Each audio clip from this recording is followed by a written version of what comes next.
Salve galera, eu sou o Marcelo Bocão, sejam bem-vindos a mais um SublimaCast e hoje eu tenho um convidado muito especial. A gente vai conversar hoje sobre dicas para você que está iniciando o seu negócio e precisa dividir as suas finanças pessoais das finanças da sua empresa, né? Tô aí com o Diego. Diego, obrigado por ter aceitado nosso convite. E Diego, fica à vontade, se apresenta aí pra gente. Legal, Marcelo. Marcelo, bom, eu trabalho nessa área faz muito tempo, né, cara? São mais de 12 anos aí. Trabalho como professor universitário, consultor e atualmente a gente também está com um canal, né, que é o Talk Invest. Aliás, foi uma das pontes que uniu aqui a gente realizar essa entrevista com vocês. E lá no Talk Invest a gente fala um pouquinho de investimentos e finanças pessoais. E, inclusive, recentemente a gente fez um vídeo, falando sobre orçamento pessoal, legal, que é um dos calcanhares de Aquiles da maioria das pessoas, né? A gente sabe que fala-se muito pouco de finanças aqui no nosso país. E para o cara que é empreendedor, então, é 2 vezes pior, porque aí se junta-se pessoa física e pessoa jurídica. A gente vai falar um pouco disso hoje. Mandando logo de início a nossa persona aqui da nossa conversa.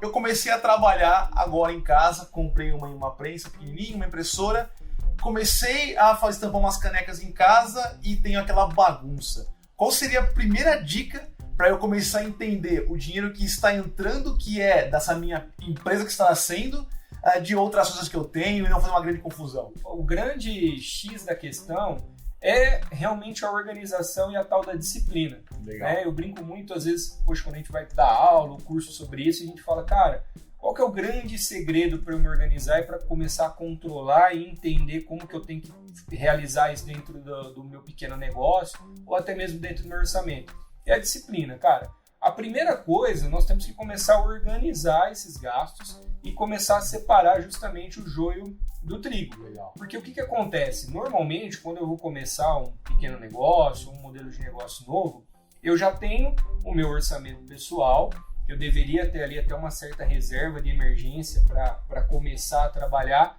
para não onerar muito a empresa nesse início, mas a gente sabe que nem sempre isso é possível. E muitas vezes eu já venho bagunçado ali da minha pessoa física. Quando começa a entrar a grana da empresa, aí é onde a coisa se complica. Então, primeiro de tudo, é começar a organizar e anotar esses dados. Por quê? No futuro, você vai ter que estabelecer, aliás, o interessante seria até no começo, um tal do Prolabore. O que é o Prolabore? É justamente o salário que esse cara que vai começar gostaria de manter as suas despesas pessoais. E a maioria das pessoas acabam não fazendo isso. E aí vira aquela mistureira toda e eu não sei. Cara, a empresa está indo bem, eu estou tendo que botar grana nela, o que eu estou fazendo hoje está me dando um lucro ou não, porque vira um emaranhado. Pegando essa dica do Prolabore, né, que é, para quem não conhece pouco o termo, é o salário que você vai ter da sua própria empresa, né? Correto isso? Exatamente. Muita gente, quando vai abrir um negócio, ele acredita o seguinte, cara, eu vou lá, o que der de resultado eu coloco no meu bolso e segue o jogo. Só que aí você acaba vivendo, né, uma vida de altos e baixos. Então, o que é o ideal? Diego, tem uma fórmula básica para criar esse Prolabore? O que eu falo para as pessoas? Quanto mais pé no chão você for no começo, mais você vai dar perenidade a essa empresa, mais você vai dar solidez a essa empresa. Então, o que seria legal você realizar? Pega ali os seus últimos 6 meses, anota tudo, água, luz, telefone, quanto que você precisa para sobreviver e estabeleça um valor para você tirar aquele salário como proprietário da empresa. Legal. Porque uma coisa é o lucro e outra coisa é o Prolabore. Prolabore é aquela retirada que você vai tirar para manter os seus fixos. O lucro, se a empresa, evidentemente, no futuro vier a me dar algum resultado, aí nós vamos pensar em reinvestir, em distribuir entre os sócios, mas no começo eu preciso ter essa disciplina, senão eu acabo me perdendo. Então, Diego, pensando nesses passinhos que a gente está começando a dar, eu já me organizei, vou ser mais disciplinado, já pensei aí em como organizar o Prolabore. O que eu faço na sequência disso? Na sequência disso, eu preciso entender, cara, quais são o tamanho dos meus gastos fixos. Ou seja, além do Prolabore, que é uma retirada fixa, pessoal, não é variável, eu vou definir lá R$1.000 por mês, R$1.500 por mês, R$2.000 por mês, eu tenho que botar ele lá nessa caixinha dos gastos fixos. E depois, junto a isso, pensar em estrutura. Por que eu preciso pensar em estrutura? Eu vou pagar aluguel? Quanto que eu vou gastar de água e luz? Eu preciso ter um funcionário? Eu preciso calcular esse meu montante dos custos e despesas fixas para inclusive ter uma ideia. Cara, quanto que eu tenho que faturar por mês para pagar todos os custos de insumo, material, etc. E depois água, luz, telefone. Eu preciso começar a ter um norte. E para isso é preciso fazer essa anotação, porque senão depois, na hora de eu precificar esse meu produto, por exemplo, que é uma grande dúvida, eu não vou ter informações suficientes de como fazer. Algo interessante que você comentou a respeito do Prolabore também, pensar sempre nos seus equipamentos, que é uma depreciação para eles, né? Para evitar muitas vezes que quando quebrar a sua impressora, quebrar a sua prensa, você não vai ficar sem salário para poder reinvestir, consertar tudo isso. Existe alguma fórmula, algum cálculo, uma porcentagem que eu posso ter como uma métrica ali? Olha, isso aqui, se eu adicionar no meu produto, no meu custo, é um custo X de depreciação que vai me ajudar? Existe um valor? Você tocou num assunto que é muito importante, né? Principalmente para o pessoal que é dessa área.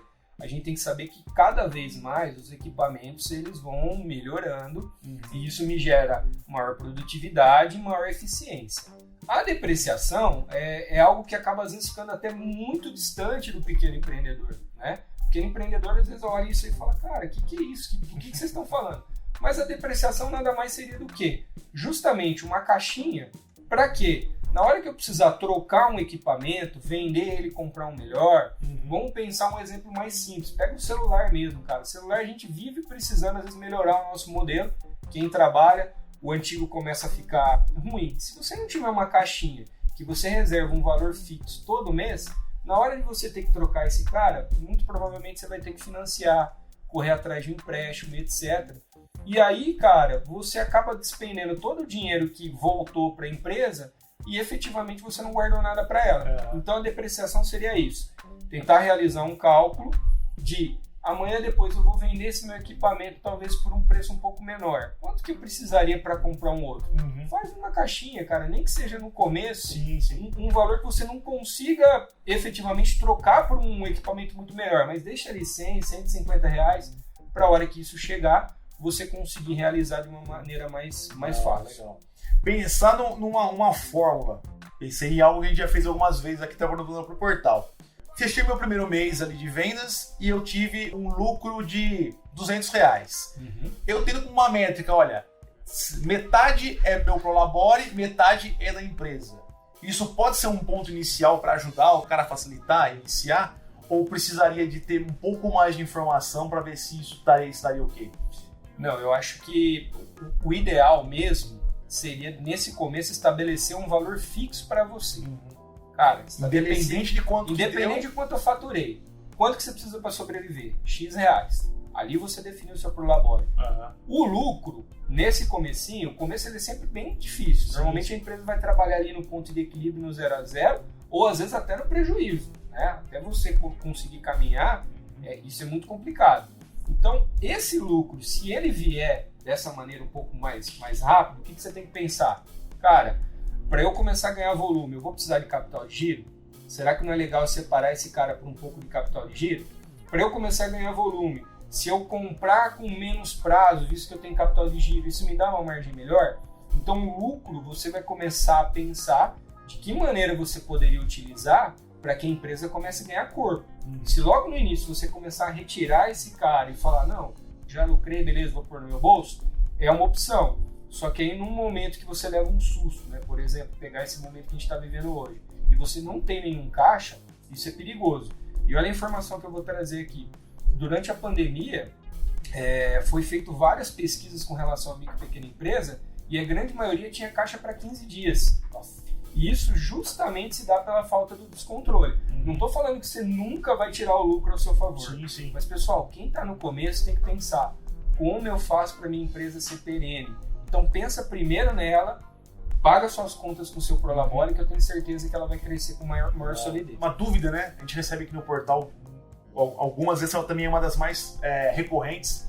Algumas pessoas que saíram do trabalho ou por opção, por tentar algo novo, ou acabaram perdendo o emprego e tem uma grana na mão. Tipo, chega pra gente, olha, eu tenho 10 mil reais pra comprar em equipamentos. O que dá pra fazer, né? O que a gente costuma falar pro cara? Não vai comprar tudo isso em equipamentos. Mas eu queria que você pudesse, né, tecnicamente dar uma informação mais apurada com o consultor também. Eu tenho 10 mil, que eu vou comprar? Eu vou comprar tudo equipamento? Cara, essa informação ela é bem delicada, né? Realmente o que você falou hoje em dia tem acontecido muito, que é o cara que vai empreender por necessidade. E isso em si já é um risco muito grande. Por quê? Quando eu vou empreender por uma oportunidade, normalmente o que eu fiz? Cara, fiz uma reservinha de emergência, já estou me preparando para aquele plano B. Então você já entra com aquilo com um psicológico um pouco melhor. Quando é por necessidade, vem aquela ânsia. Não, eu preciso empreender, preciso botar grana dentro de casa.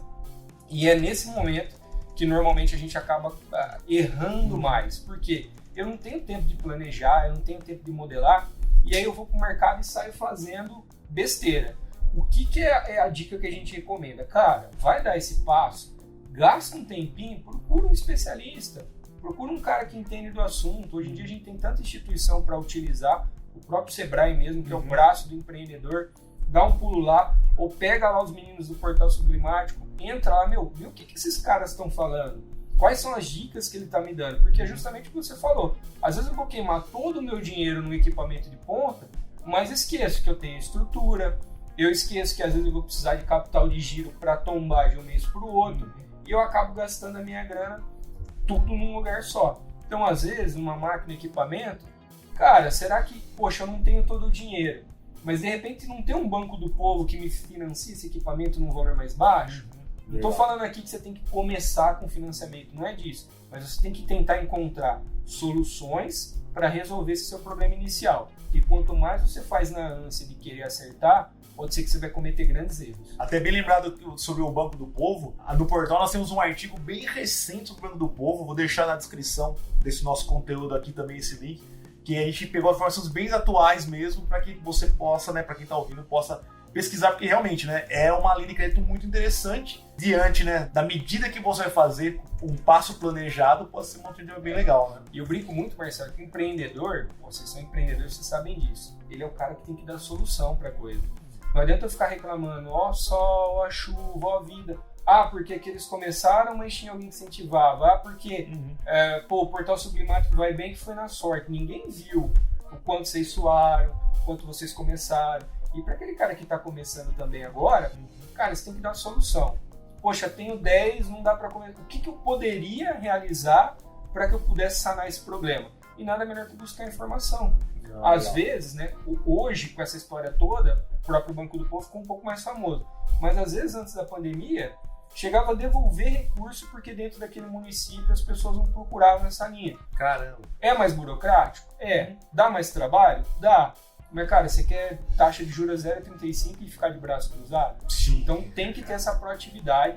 E eu acho que buscar informação é o melhor recurso. Já estou mais organizado como disciplinado, já defini o Prolabore, já sei quais são meus custos fixos, né? Já entendi minha parte de depreciação e já percebi o que eu vou fazer, se eu vou empreender por uma oportunidade que eu deslumbrei ou se eu estou necessitado, né? E caso seja necessidade, vou me preparar mais ainda, né? Do que se fosse por oportunidade. Exato. Qual seria o meu próximo passo? Eu nem diria que seria o próximo, mas junto com tudo isso, né? Sim. Vou ler ali a minha ideia, me identifico, por exemplo, com essa arte, vi ali, assisti alguns views e de repente, cara, é possível desempenhar essa função.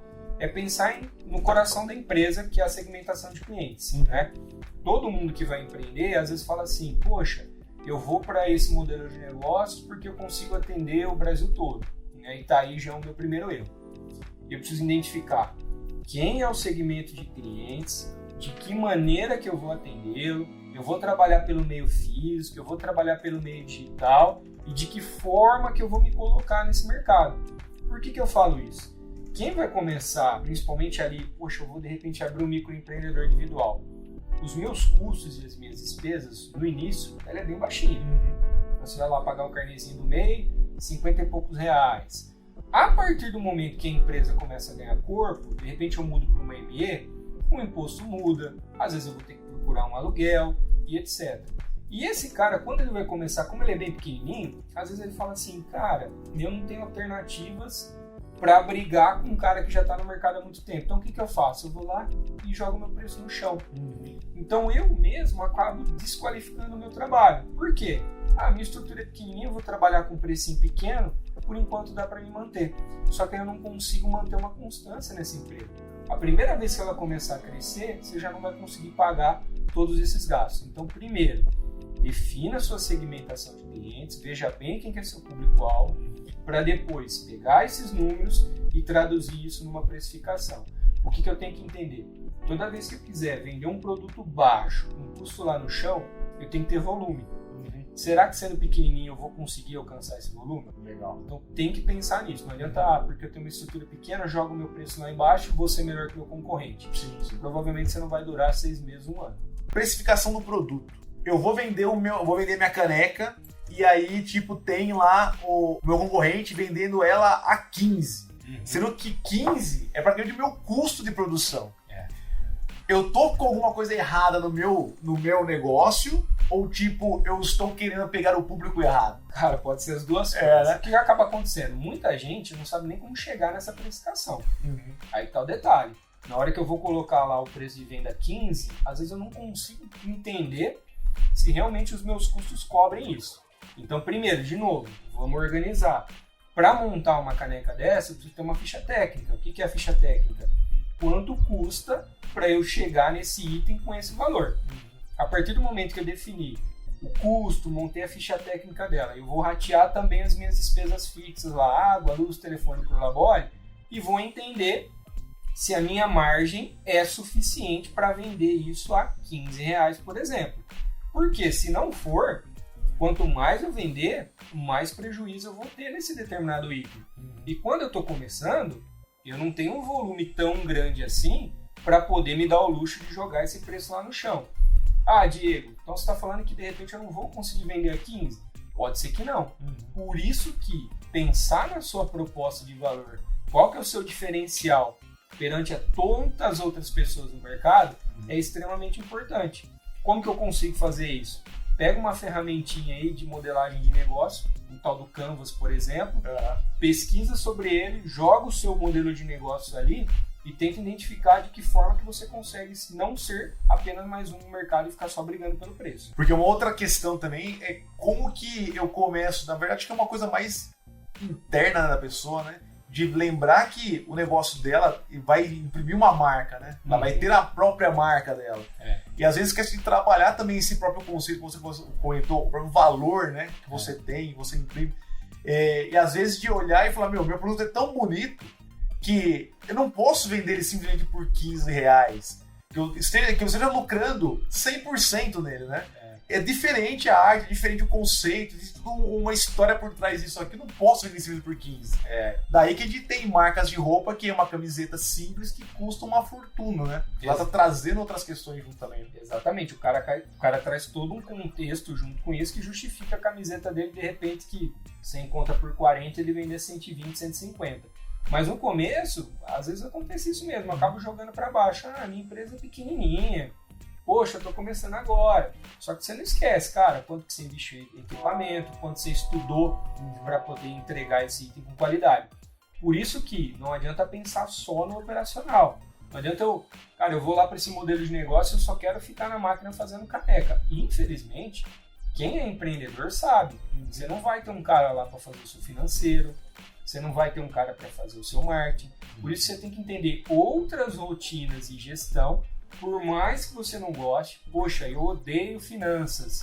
Mas, cara, se você não souber o quanto entra, o quanto sai da sua empresa, você está tendo resultado ou não, o que vai ser daqui para frente? Então isso acontece com frequência. Primeiro, organize essas questões de gestão para levar uma maior proposta para o seu produto. Por quê? Se eu consigo botar um valorzinho agregado nele, fazer algo diferente no mercado, vendendo menos, eu posso ter o mesmo resultado. Legal. Olha que coisa louca. Então, pensando aqui, comecei um negócio em casa, já estou mais organizado, o negócio está caminhando e está dando certo. Existe algum ponto que chegou a hora de eu trazer mais um funcionário? Se você, por exemplo, tivesse controle básico, né, de organizar esses números, normalmente isso que a gente brinca aqui de faturamento, gastos fixos e tal, é o tal do demonstrativo de resultado da empresa.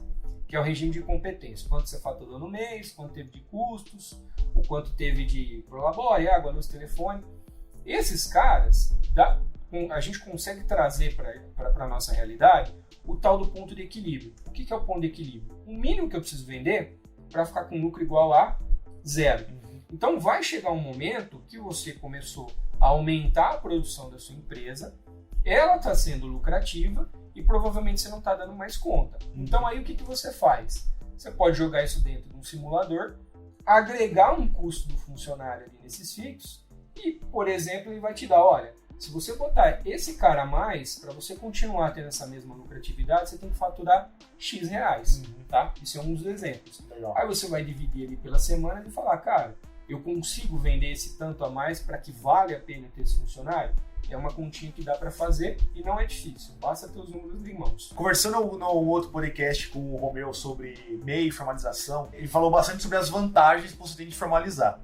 Agora eu pergunto para você de dar uma outra visão, também como consultor. Quanto antes eu formalizar o meu negócio nesse escopo que a gente desenhou hoje, melhor? Ou eu posso ir começando e depois de um certo momento eu partir para a formalização? Legal. Abrindo um MEI que talvez seja o primeiro passo para começar. Eu, assim, em qualquer etapa de planejamento, a formalização é sempre o último passo. Porque às vezes a gente já quer abrir o CNPJ sem saber ao certo o que vai realizar. Então, primeiro, identifica se é realmente isso que você quer, verifica se esse modelo de negócio tem a ver, estuda, pesquisa, tá? E deixa para abrir o CNPJ por último. O caso do MEI, por exemplo, se a gente sentar agora e abrir o portal do empreendedor, eu abro o MEI em 10 segundos. Então isso facilitou muito a nossa vida. Sim. Então deixa para abrir o CNPJ no último momento. A não ser que eu preciso, por exemplo, de uma instituição para levantar um financiamento, um capital. Eu vou precisar já adiantar a minha maquininha de cartão. Se você estiver já nesse estágio, aí vale a pena. Sim. Qual é o cuidado que você precisa ter? Hoje, um cara que ele está empregado com carteira assinada, se ele abrir o MEI, ele pode perder o direito do seguro-desemprego. Então isso é um ponto de atenção.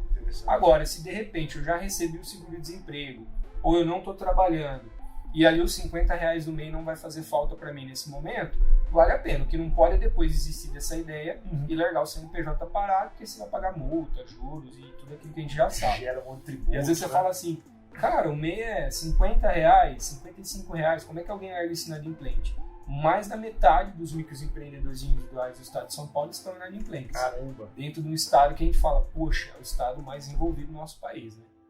Essa informação agora, só um ponto. Você acha que é algum reflexo da história do MEI ou tem a ver com a situação da pandemia que a gente está atravessando? Não, isso historicamente já é assim. Isso é um reflexo da desorganização, cara. Eu chego mais a dizer isso. Porque a gente vê muita gente, de repente, procurando para regularizar porque esqueceu de imprimir, porque, cara, eu parei a empresa e não sabia que eu tinha que encerrar. Então o pessoal não leva muito a sério isso. E você tem que saber o seguinte, a partir do momento que você botou um CNPJ na rua, você é responsável por ele. Do mesmo jeito que você abriu, você tem que fechar. Sim, e talvez porque o MEI, ele não exige, teoricamente, um contador, facilita as pessoas esquecerem, deixarem de lado, abandonar, pode ser também isso? Exatamente, você vê, né? Ele foi criado para facilitar a vida. E aí depois o cara fala, poxa, como não tem um contador me cobrando...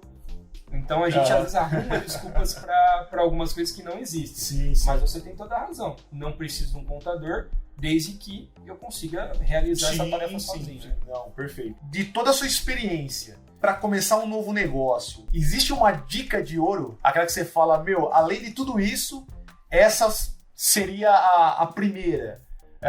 Comece por aqui que a sua chance de sucesso é muito maior. Existe esse santo graal aí das dicas? Cara, é difícil, mas eu acho que você tem que tentar responder qual é o porquê. Por que você está fazendo aquilo? Eu acho que você tem que começar pelo porquê. Tem um livro muito legal do Simon Sinek, que ele explica um pouquinho isso do Círculo Dourado, que começa o porquê. Cara, por que você está desenvolvendo aquilo? Porque empreender... ele não é simplesmente, cara, beleza, eu vou resolver um problema ou eu vou criar uma proposta com uma determinada solução X ou Y, mas eu tenho que me ver dentro daquele modelo de negócio. Então tem muita gente que fala, cara, eu vou pro mundo da sublimação porque eu tô vendo aqui que vai me dar dinheiro, eu tô apertado agora. Se você já começar desse jeito, a probabilidade disso dar errado é muito grande. Então o cara ele vai empreender ou porque ele gosta do ramo, ou porque ele é um bom vendedor, ou porque ele viu uma oportunidade, mas eu tenho que entender esse meu porquê. Se simplesmente eu ir, ou porque alguém falou, ou porque... Qual que é a pergunta que eu mais escuto? O que dá dinheiro? Né? Se eu soubesse, eu não ia contar essa forma, assim, de uma maneira...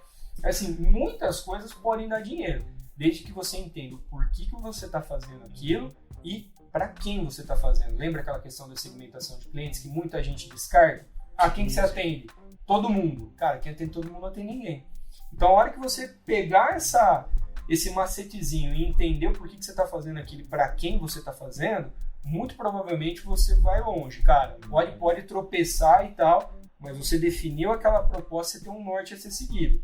Né? Senão você fica perdido no mercado e acaba virando mais um. Diego, eu quero aproveitar então, agora nesse finalzinho, e me conta um pouco sobre o seu canal de investimentos. Eu acho muito legal, gosto muito, leio muito sobre investimentos também.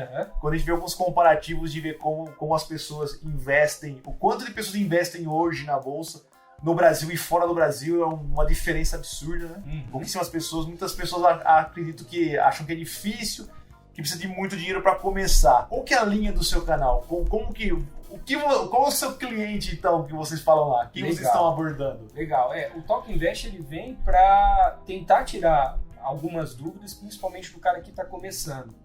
Porque o que acontece? Hoje em dia, com a taxa de juros no menor patamar histórico, a poupança começa... daqui a pouco você começa a perder dinheiro com a inflação um pouco mais alta. Então as pessoas querem migrar para alguns outros tipos de investimento. E hoje, cara, a gente tem a facilidade, por exemplo, tem muita informação, vários canais e tal, e o cara acaba achando que aquilo é a coisa mais fácil do universo. Então ele vê um cara falando, ganha dinheiro na bolsa, comprando e vendendo no mesmo dia, operando day trade, e muita gente perde dinheiro com isso. Então lá no Talk Invest a gente tem uma visão muito a longo prazo, que é, cara, você quer investir melhor? Então você vai analisar o seu perfil. Seu perfil de renda variável, comprar uma ação, por exemplo, seu perfil é mais de renda fixa, primeiro, respeitar o perfil e segundo, bolsa não é loteria, né? A gente entende que, cara, você investindo no longo prazo, obviamente que comprando boas empresas, ao longo do tempo você consegue ter bons resultados, mas isso é fácil de se realizar no operacional, mas é difícil de você criar essa cultura. Então a gente quis trazer isso para uma linguagem um pouco mais simples e mostrar para essa pessoa que não é um bicho de 7 cabeças, mas também não é isso que a galera fala. Cara, bota 1.000 que você vai tirar 1 milhão. É muito mais difícil do que você imagina. E aí, paralelo a isso, a gente traz esses insights de orçamento pessoal e finanças pessoais. Por quê? Para começar a investir, eu preciso estar com essa minha vida organizada. Legal. E lembrando também que a ideia de baixar a taxa Selic é justamente para todo mundo tirar o dinheiro dos rendimentos e investir em negócios também, né? Exatamente, porque no Brasil a gente fala, poxa, o cara é um bom investidor. Não, ele era bom rentista. Com a taxa de juros a 14,25 que a gente já vivenciou aqui, cara, qualquer um ganha dinheiro. E é o que você falou, com esse patamar, ele vai ter que pensar mais, ele vai correr o risco. Investindo numa empresa, numa ação, por exemplo, vai correr o risco abrindo o seu modelo de negócio, você vai ter que começar a pensar novas oportunidades de movimentar o seu capital. Então aí precisa de muito estudo, muita informação e sair da zona de conforto, que é o que é mais difícil, né? Legal, show. Diego, cara, obrigado demais pelo seu tempo, vir aqui dar essa aula pra gente. Vou deixar na descrição aqui nos conteúdos, onde encontrar o Talk Invest. Facebook, Instagram também já tem todas as redes. Hoje o Talk Invest ele tá praticamente no YouTube e no Spotify. Perfeito. A gente ainda tá caminhando as outras redes ainda. Não, maravilha. E eu, cara, obrigadão mesmo, valeu pelo seu tempo. E eu que agradeço, obrigado pela oportunidade. Valeu. Parabéns pelo canal. Imagina. Sucesso e até mais.